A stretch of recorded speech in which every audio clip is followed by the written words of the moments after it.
ఈ శారద అభిమానులకి నమస్కారం. ఈ కథలో నేను వెజ్ తినే పాత్రలో మీకు కనిపిస్తాను. ఈ వెజ్ తినే అత్త కథ మీకు నచ్చితే ఇట్లాంటి మరిన్ని కథల కోసం మా ఛానల్ని, అదేనండి అనామిక తెలుగు స్టోరీస్ ని తప్పకుండా సబ్స్క్రైబ్ చేసుకోండి. దాంతోపాటు లైక్ కొట్టండి, షేర్ కూడా చేయండి. ఇంకోసారి చెప్తున్నాను, ఈ వెజ్ తినే అత్త కథల కోసం సబ్స్క్రైబ్ చేయడం మాత్రం మర్చిపోబాకండి. ఇక కథలోకి వెళ్దాం. ఒక రోజున శారద చిన్న కొడుకు వినోద్, కోడలు భావన కలిసి కిలో చికెన్ ఉన్న కవర్ పట్టుకుని రాధమ్మ ఇంటికొచ్చారు. ఏంట్రా వినోద్, భావన తీసుకుని ఇలాగొచ్చో? భావంతో పాటు కిలో చికెన్ కూడా తెచ్చాను పెద్దమ్మా అని వినోద్ చెప్పగానే రాధమ్మ ఆశ్చర్యపోయింది. ఏంట్రా నువ్వు చెప్పేది?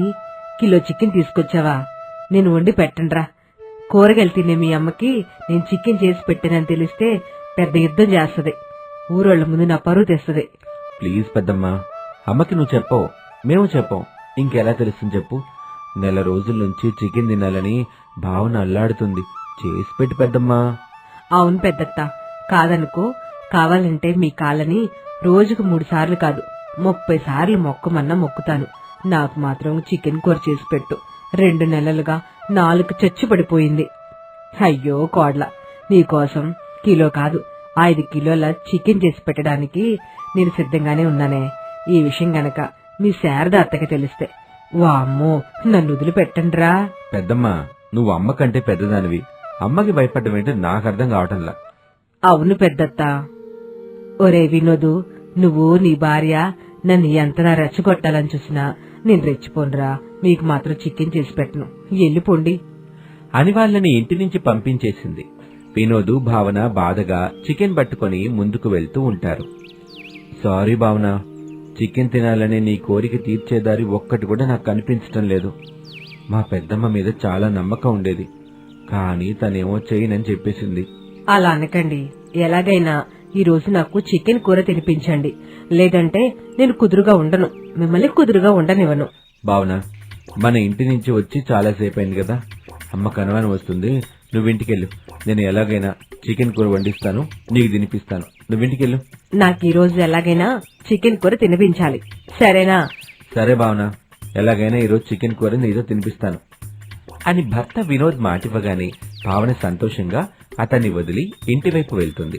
వినోద్ దుర్గమ్మ ఇంటివైపు నడుస్తూ, మా దుర్గమ్మ పిన్నిని ఎలాగైనా ఒప్పించి చికెన్ కూర వండించాలి అని దుర్గమ్మ ఇంటికొచ్చాడు. ఇలా చూస్తే ఇంటికి తాళం వేసి కనిపించింది. వినోద్ నిరాశ ముఖంతో అక్కడి నుంచి బయలుదేరాడు. ఇక భావన ఇంటికొచ్చింది. అప్పుడు శారద కిచెన్ లో పాలకూరని కోస్తూ ఉంటుంది.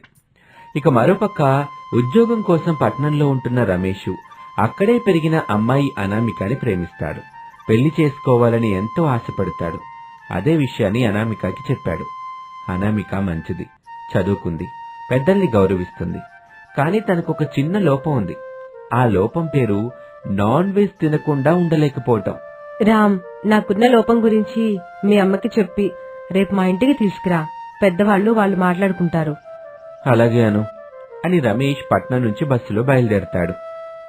ప్రసాద్ ఇంటి ముందు కుర్చీలో కూర్చుని పేపర్ చదువుతుంటే చిన్న కొడుకు వినోద్ తన భార్య భావనతో కలిసి ఇంట్లో నుంచి బయటకొచ్చాడు.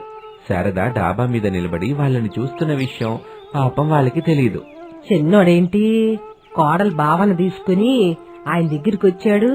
ఏం జరుగుతుంది అసలు అని అనుకుంటూ వాళ్ళ మాటలు వినాలనుకుంటుంది. నాన్నా, అమ్మ ఇంట్లో లేదు, ఎక్కడికెళ్ళింది? మీ అమ్మకొచ్చిన పని తాజాగా కూరగాయలు పండించటమే బాబు. అయితే అత్తయ్య మన పాతింటికి వెళ్ళినట్టుంది. అక్కడే కదా మనం తాజా కూరగాయల్ని పండిస్తున్నాము అని మాట్లాడుకుంటున్న మాటలు డాబా వీధున్న శారదకి వినపడ్డం లేదు.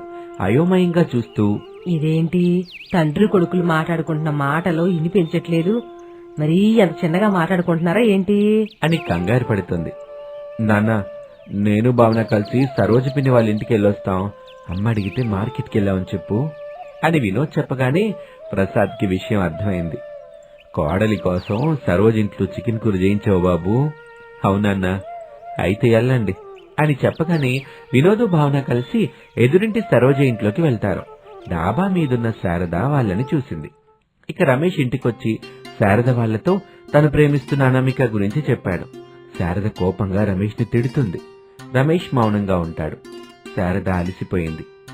ఎందుకు శారద, పెద్ద కొడుకు మీద నీకు అంత కోపం? మీకిష్టం లేని పని చేస్తే మీకు కోపం రాకుండా ఉంటదా? చెప్పండి. ఇప్పుడు మన పెద్ద కొడుకు రమేషు నీకిష్టం లేని పని ఏం చేస్తున్నాడని నీకు అంత కోపం వస్తుంది? మన ఇంట్లో శాకాహారం నడుస్తుంది, మాంసాహారం నడవదని పెద్దాడికి తెలీదా? చెప్పండి. మీ కంటికి నా నోరు మాత్రమే కనిపించుద్ది. నా బాధ మీకు అర్థం కాదు. మాంసాహారం తినే అమ్మాయిని ఈ ఇంటికి పెద్ద కోడలకు తీసుకొస్తానంటున్నాడు. నా కోపం రాకుండా ఎట్టా ఉంటది? ఆ అమ్మాయిని చేసుకుంటారని పట్టుబడుతున్నాడుగా. ఒకసారి వెళ్ళి మాట్లాడదాం, మన శాకాహారం గురించి చెప్దాం సరే, మీ కోరిక నేనెందుకు కాదంటాను చెప్పండి. రేపే వెళ్దాము అని శారద చెప్పగానే రమేష్ సంతోషపడతాడు. ఇక మరుసటి రోజు అనామిక ఇంట్లో శారద, ప్రసాదు, రమేష్ కూర్చున్నారు. రమేష్, అనామికలకి పెళ్లి చూపులు జరుగుతున్నాయి. అనామిక శారదకి నచ్చింది. అప్పుడు అనామికతో స్పష్టంగా ఇలా చెప్పింది. ఇట్ట చూడనామేక, నువ్వు నాన్ వెజ్ లేకుండా ఉండలేవని నాకు తెలిసింది. మేమేమో శాకాహారులం. మా ఇంట్లో కూరగాయలు, ఆకుకూరలు, ఆవకాయ, నిమ్మకాయ ఇయ్యే తినాలి. మరి తప్పకుండా అత్తయ్య, నాకు ఆయనంటే చాలా ప్రేమ. ఆయన ప్రేమ కోసం నేను మీ ఇంటికి కోడలుగా వస్తాను. మీరు పెట్టే కూరగాయలు, ఆకుకూరలు, పచ్చళ్ళు తింటాను అని అనామిక చెప్పగానే శారద మనసు కరిగింది.